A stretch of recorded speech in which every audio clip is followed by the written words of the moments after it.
The dock is the last place the sea lets us pretend this is controlled.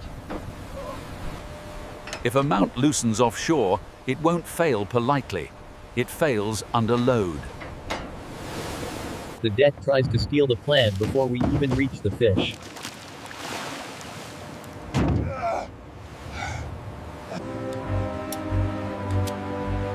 Every crimp is a promise made to something built to break promises. A hesitation now becomes a failure when the run starts. Storm level climbs, and fatigue climbs with it.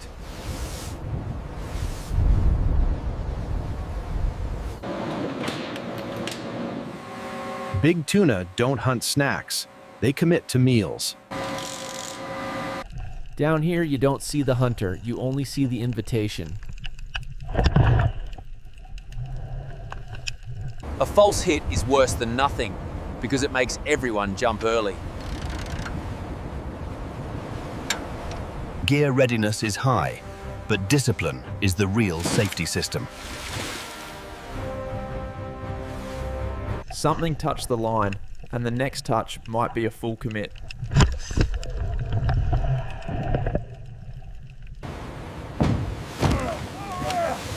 The ocean punishes sloppy line management instantly. Drag is a break, too hot, and it fails right when the fish gets serious. The bait is in the window, and the sea is trying to close the window.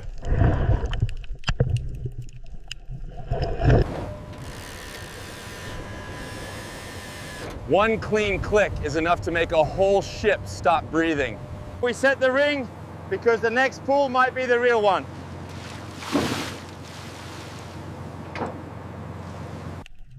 A heavy test without a bite means something smart is measuring us.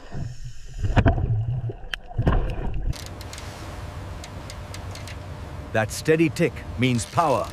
Just decided to move with our bait. The first reveal isn't the fish, it's the surface behaving like something fast just cut through it.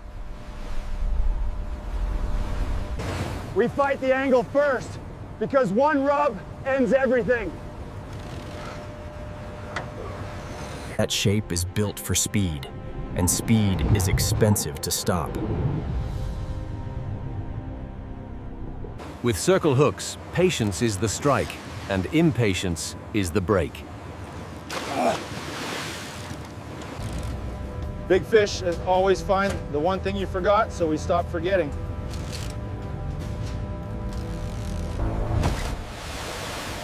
In rough seas, straight lines are suspicious. Something below is steering. That near miss is a warning. It can take it whenever it wants.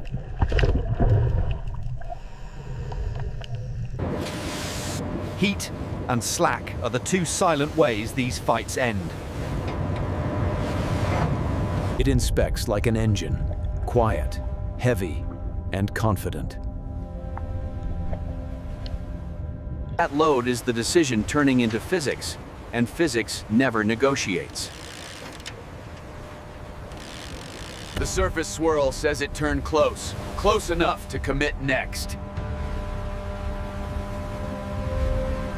A feint like that is a nerve test, and nerves make mistakes. Storm level climbs, and the deck has to stay cleaner than our thoughts. When current stops, something stronger is holding the conversation. The only move is calm pressure, because calm pressure lets circle hooks work. The bite is sudden, and geometry has to finish the set. That burst is the deep turning into speed, and speed is how tuna start wars.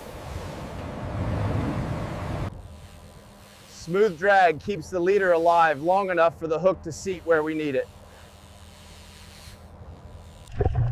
It's spending distance like money, trying to buy freedom.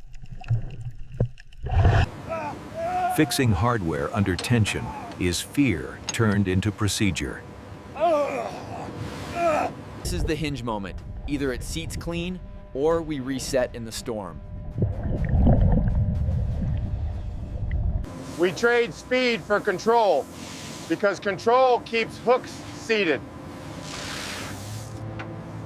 Distance is the fish's weapon, and it's spending it hard. A clean lane is survival when the line could snap like a whip. The line goes from chase to lock, and that lock starts the real fight. We steal inches back because inches become feet, and feet become a landing. Hook and corner is perfect. Now every surge is a clean test of the system. Tired posture creates slack, and slack is escape. Boatside pressure is danger. Steel is waiting to cut. Steering becomes defense because the hull is the sharpest object out here.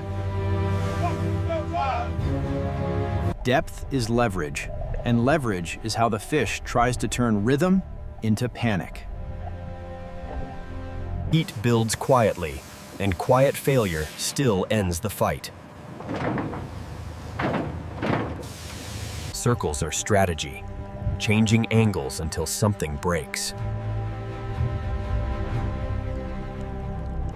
If we keep tension perfect, the fish has to pay for every meter.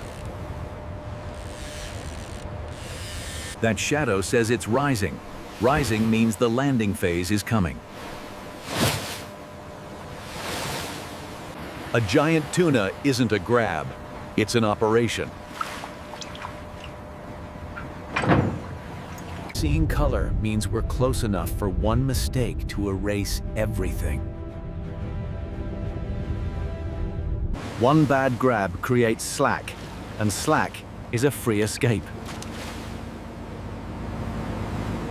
Close track means hull danger, where a rub ends the story.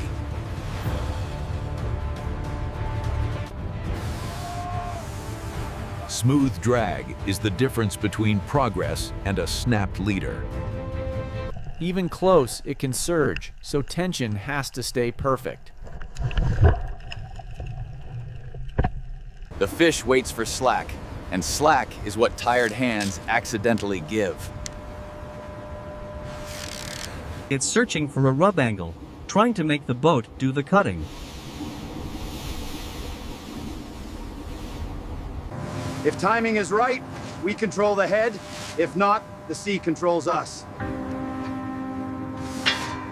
A breach this close is pure shock load, and now the real war starts.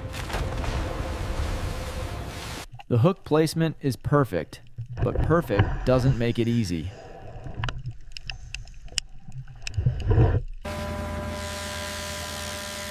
Rhythm is how we steal distance without paying for it in snapped line. Every jump is a shock test, and the leader is the weakest link. Absorb the hit, then go back to smooth. Stiffness breaks gear. It trades air for depth, hoping depth buys leverage. Tail walking turns tension into violence, and violence snaps leaders. We cool the system because heat failure looks like nothing until it's gone.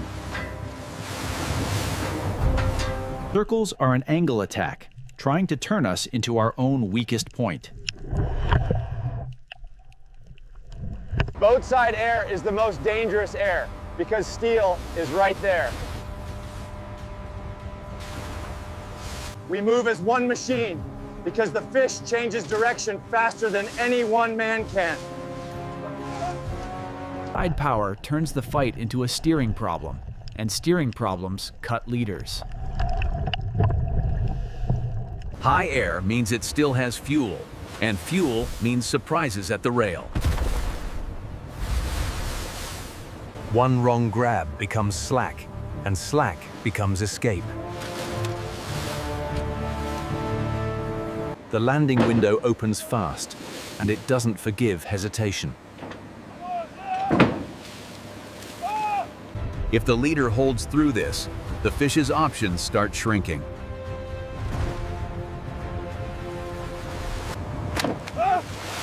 One clean touch proves control is possible, but we need it sustained. Seeing it this close means the next mistake is the last one. That's the last violent argument before the landing decision. Guide the head, control the danger, lose the head, lose the fight. Even now it can surge, so tension has to stay perfect. The last meters are where people get hurt, so we slow down to stay alive. Short pulses mean it's tired, but tired fish still explode.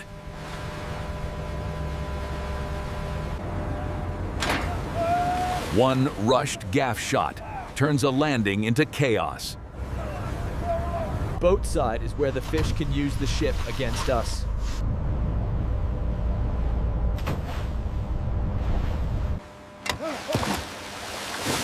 The first secure point changes the whole fight.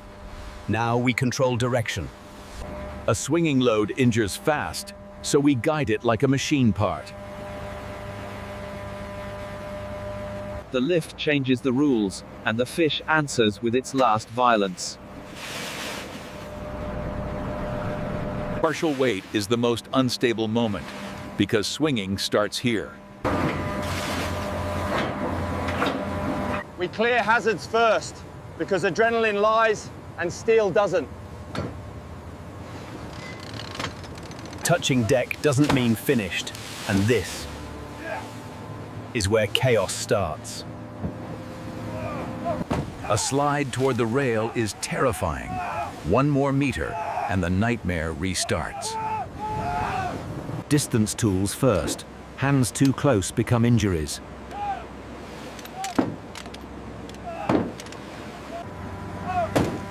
One tail hit can break bones, so spacing matters more than strength.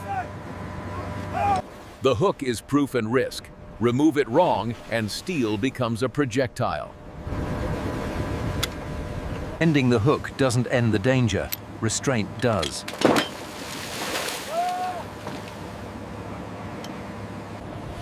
When motion ends, procedure begins, and procedure protects everyone. We clean fast, because one slip after victory still counts as failure. Our violence turns into discipline, and discipline protects quality.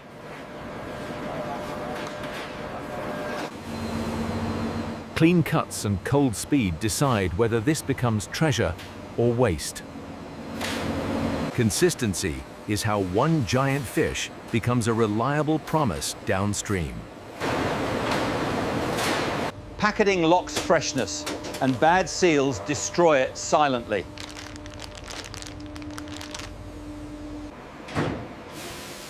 Cold control is the second victory. Quiet, strict, non-negotiable. The cold chain is a second storm, and it never stops pushing back. We reset the deck, because the ocean doesn't care that we're tired. Dock time is temperature loss, so the handoff has to be fast and clean.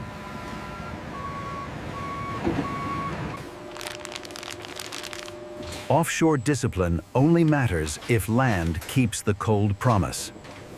Minutes outside cold storage cost texture, and texture is the truth. The line turns a brutal fight into clean portions, and clean portions are the market. The last seal is the last promise, and promises are what customers taste. In the kitchen, the ocean becomes ingredient, and every earlier choice shows up here. Precision on a board is built on discipline at sea. Small motions here reflect the big motions we survived out there. Heat is a timer, just like drag was a timer.